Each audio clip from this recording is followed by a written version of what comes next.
조갑제 TV 시청자 여러분 안녕하십니까? 대통령 트럼프가 명백하게 패배한 선거 결과에 불복하는 사태가 일어났습니다. 이 후진국에서 잘 일어나는 사태죠. 1986년 필리핀에서 선거에 패배한 마르코스 대통령이 물러나지 않으니까 국민들이 들고 일어나 가지고 군대와 손잡고 몰아냈던, 그래서 피플 파워라는 말이 생겼습니다. 그와 같은 일이 비일비재합니다. 후진국에서는 독재자가 선거에 져놓고 이겼다고 우기면서 버티는 경우가 많았는데 딱 그런 짝이 미국에서 일어났습니다. 그런데 결국은 트럼프의 난은 진압이 되었습니다. 진압이 되었는데 이건 누가 진압을 했느냐? 결국 기자들이 진압을 했습니다. 미국의 주류 언론의 기자들이 트럼프의 난을 진압하는데 가장 큰 공을 세웠습니다. 그 다음에 판사들, 그리고 선거관리 공무원들, 이런 사람들이 자유민주주의, 그리고 사실, 법치, 이것을 무기로 해가지고 미국 민주주의를 지켜내는 모습이 아주 근사했습니다. 그 중에 한 장면을 제가 소개를 해드리려고 합니다. 11월 26일입니다. 백악관의 외교 리셉션 룸에서 트럼프 대통령은 추수감사절에 저음하여서 장병들과 화상 대담을 한 뒤에 기자들의 질문을 받기 시작했습니다. 이 기자와 트럼프가 오고 가는 내용을 지금부터 제가 소개를 해드리겠습니다. 한 기자가 이렇게 물었습니다. 백악관에서의 마지막이 될 추수감사절에 어떤 계획이 있습니까? 트럼프는 마지막이란 말이 무엇인지 모르겠다면서 투표에 엄청난 착오가 있었다. 아무도 수치를 믿지 않는다. 다음 주나 그 다음 주 충격적인 사건이 일어날 것이다 라고 말했습니다. 트럼프는 이어서 조지아주에서 수많은 가짜 투표, 위조 투표가 있었다고 하더니 펜실바니아에서도 부정이 있었다고 했습니다. 기자가 반론을 하려고 하니까 트럼프는 기자 질문을 딱 맞고 나서면서 68만 표의 부정투표가 있었다. 디트로이트에서도 엄청난 일이 일어났다고 계속 발언을 이어갑니다.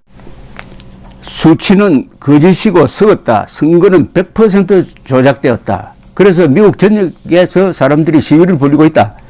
그들은 선거가 조작되었다는 것을 잘 알고 있다. 엄청난 부정이 여기서 벌어졌다. 이쯤에서 기자가 그러나 하면서 질문을 하자 트럼프는 또 장광설을 계속합니다. 이미 문제가 없다는 것이 확인된 도미니언 보팅 시스템에 대한 음모론을 펴기 시작합니다. 대통령이 이렇게 이야기합니다. 도미니언은 매우 의심스럽다. 아무도 소유주를 모른다. 사람들은 외국에서 개표가 되었다고 말한다. 이건 새빨간 거짓말입니다. 투표는 조작되었다. 이것도 새빨간 거짓말입니다. 당신이 트럼프라고 누르면 그 표가 바이든으로 가버린다. 칩으로 장난을 쳤다. 특히 디트로이트와 웨인 카운티에서 당신들도 알게 될 거야. 이 트럼프는 이 음모론자들이 주장하는 걸 거의 사실로 믿고 그대로 이야기를 합니다. 놀라운 사실입니다. 트럼프는 조지아주에서 수십만 표를 이겼는데도 또 강도를 당했다고 했어요. 투표자 서명 대조만 하면 조지아주를 장악할 것이다. 이렇게 또 설명을 하니까 겨우 질문을 찬스를 잡은 기자가 이렇게 묻습니다. 대통령 각하, 만약 선거인단이 오는 12월 14일 조 바이든을 당선시킨다면 승복하겠습니까? 이건 아주 결정적인 질문입니다. 트럼프는 이렇게 대규모 부정이 있는데 승복하기란 매우 어려울 겁니다. 기자가 거듭 묻습니다. 각하는 하고 질문을 시작하자 트럼프는 또 하고 싶은 이야기만 계속합니다. 대규모 부정이 있었습니다. 이런 나라에서는 이 나라에서는 일어나지 않았어야 해요. 우리는 제3세계 국가처럼 되어버렸어요. 트럼프는 조지아주에서 당시에 진행되고 있던 재검표가 의미가 없다고 했습니다. 오로지 서명 대조가 중요하다고 우겼습니다. 그런데 조지아주에서는 손으로 재검표를 했는데 바이든의 승리가 확인되었습니다. 다음엔 또 기계를 써서 재검표를 했습니다. 재검표를 했더니 역시 번복되지 않았어요. 그래도 트럼프는 승복하지 않았습니다.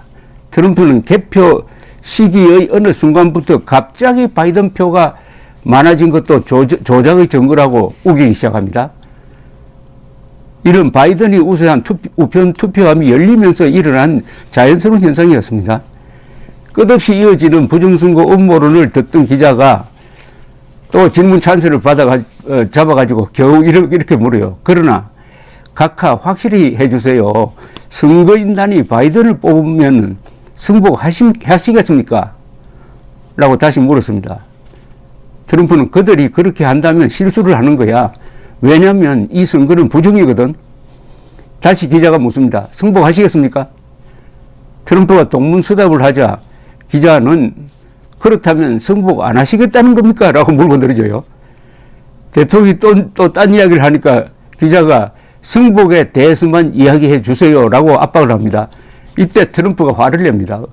그런 식으로 나에게 이야기하지 마세요. 기자가 죄송하지만 저는 질문을 하는 겁니다. 트럼프는 당신은 풋내기야 라고 아주 감정적으로 조롱합니다. 기자도 물러서지 않습니다. 승복 여부에 대해 답하세요. 나에게 그딴 식으로 이야기하지 말아요. 나는 미 합중국의 대통령이야. 대통령에게 그렇게 말하면 안 돼. 기자도 버팁니다. 나는 승복할 것인지에 대해서 지금 묻고 있는 겁니다. 트럼프는 다른 기자에게 질문권을 주는데 이 기자도 같은 질문을 합니다. 그래서 선거인단이 바이든을 대통령 당선자로 선출하더라도 귀하는 이 건물을 떠나지 않겠다는 겁니까? 이건 아주 결정적 질문입니다. 퇴로를 차단하는 질문입니다. 트럼프는 여기서 당황합니다. 나는 틀림없이 나갈 거요. 나가. 귀하도 알잖아. 그러나 지금부터 1월 20일까지는 많은 일이 벌어질 거야. 드디어 트럼프가 항복을 했습니다. 나간다고 그랬거든요. 나간다고. 그래서 이게 기사가 돼가지고 12월 14일 선거인단 투표로 지는 것이 확실하면은 백악관을 나갈 것이라고 이야기했다. 말하자면 트럼프의 항복을 받아낸 겁니다. 그런데 이렇게 항복을 해놓고 기분이 나쁜지 트럼프는 또 이렇게 이어갑니다. 대규모 부정이 발견되었습니다. 우리는 제3세계 나라 같단 말이야. 우리는 해킹이 가능한 컴퓨터 장비를 쓰고 있어요. 이거 완전히 거짓말입니다. 미국의 이 투개표기는 외부와 인터넷과 연결이 안 됩니다. 이 주장은 한국의 4.15 부정선거 음모론자들이 똑같은 주장을 했습니다. 투개표기에 이 무슨 송신장치가 있어가지고 외부와 연결이 되고 외부에서 해킹을 통해서 개표 결과를 조작한다. 이상하게 이거 한국과 미국의 선거 부정론자들의 주장이 일치할 때가 있어요.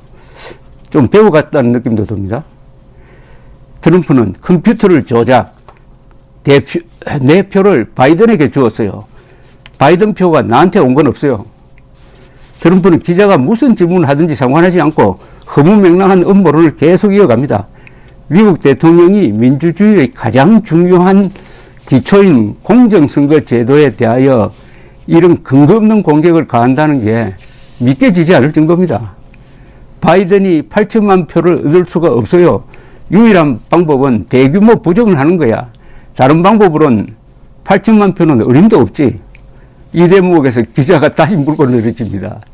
선거 부정의 증거를 언제 보여줄 거예요? 이렇게 물어요.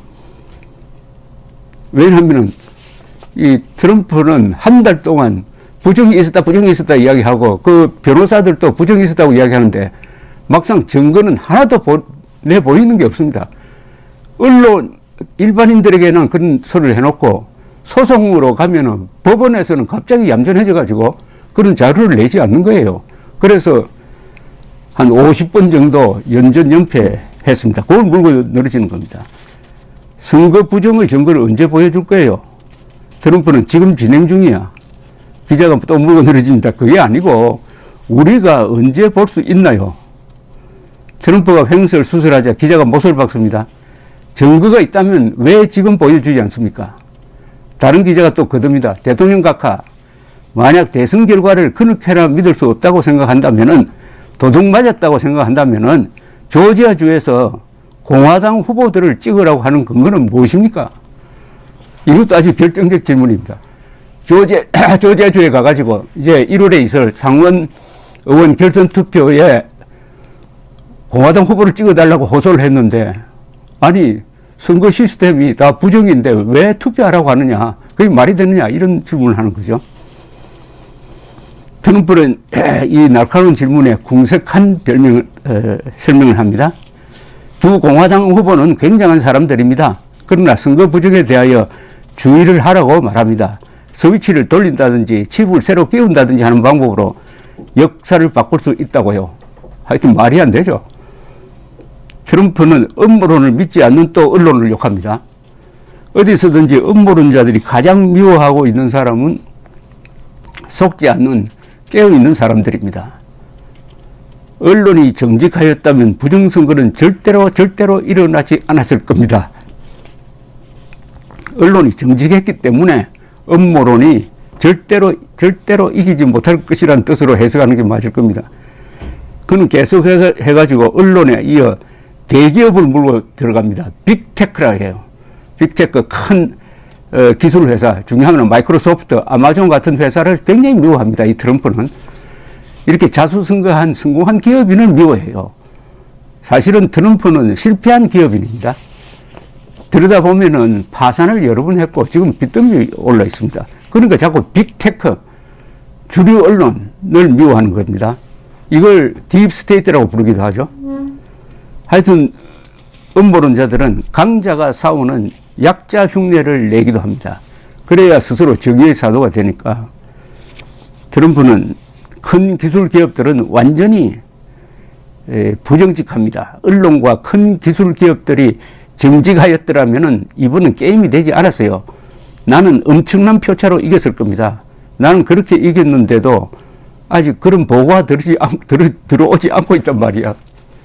기자가 또 트럼프의 아픈 점을 건드립니다. 자, 전임 대통령이 자기 대통령의 취임식에 참석하는 것이 전통인데 조 바이든 이렇게 이야기하니까 이 순간 트럼프가 딱 자르면서 아직은 답하고 싶지 않습니다. 기자가 추가 질문을 하려고 하니까 트럼프는 나는 답을 알아요. 나는 답을 알아요라고 더듬거립니다. 기자가 또 물어요. 답은 예스입니까? 라고 묻습니다. 트럼프는 나는 아직은 이야기하고 싶지 않아요. 이런 일은 처음이야. 전에는 잡지 못했지만은 이번은 우리가 잡아서, 우리가 부정성을 잡았다는 그런 뜻이죠. 우리가. 기자가 또 왜 변호사들이 증거를 제시하지 못하느냐고 물으려고 하는데 트럼프가 일방적 주장을 이어갑니다. 그들은 개표 참관인을 허용하지 않았어요. 참관인들은 우리나라에서는 신성한 존재란 말이야. 그들을 방에서 쫓아냈거든. 기자가 반론합니다. 그건 사실이 아닙니다. 그렇게 하지 않았어요. 이 법정에서 트럼프 측 변호인은 공화당 참관인이 정말 들어오지 못했느냐고 판사가 따지자 그렇지는 않다고 물러난 적이 있었습니다. 이 주장은 허위로 판명된 건데도 트럼프는 계속 고집을 부립니다. 그랬다니까요 하면서 기자는 각하의 변호인들도 참관인이 개표장에 있었음을 인정했습니다라고 딱 반박을 합니다. 트럼프는 또 이 명백한 사실도 인정하지 않고 논점을 피해 다른 주제로 옮겨갑니다. 다른 사람 이름으로 투표가 이루어졌다는 주장인데 이것도 이미 부정된 음모론이었습니다. 트럼프의 마지막 말은 이렇습니다. 당선들이 수치와 데이터를 들여다본다면 이번 선거는 조작된 거야. 요게 제가 여러분들에게 소개해 드릴 만한 대목인데 어떻습니까? 들어보시니까. 기자들의 질문하는 태도가 아주 날카로운데 질문이 단순합니다. 한국에서는 기자들이 질문하면은 저는 이렇게 생각합니다. 대통령 각하는 어떻게 생각합니까? 라고 완전히 정전 발표식으로 가는 경우가 많습니다. 그리고 대통령이 거짓말을 해도 후속 질문을 못하게 해요. 그나저나 이 문재인 대통령은 기자회견을 거의 하지 않습니다. 1년에 한두 번 합니다. 이건 역사적으로 후퇴한 겁니다. 1948년 8월 15일 건국한 초대 대한민국 대통령 이승만은 금요일마다 기자회견을 했습니다. 주례 기자회견을 했습니다. 청와대에서 아주 활발하게 했습니다. 그때 기자회견에 참여한 기자들이 쓴 기사가 있습니다. 이승만 대통령은 유머를 섞어가면서 그 아들 뻘되는 기자들을 가르치기도 하고 웃기기도 하고 또 끝나면은 간단한 이 다과도 접대를 하면서 그렇게 아주 다정하게 또 질문할 사람은 아주 날카롭게 하고 아주 대통령이 화를 내게 만들기도 하는 이런 언론의 자유가 있었습니다. 기자를 피하는 대통령은 뭔가 숨길 게 있다는 거죠. 자신이 없다는 거죠. 감사합니다.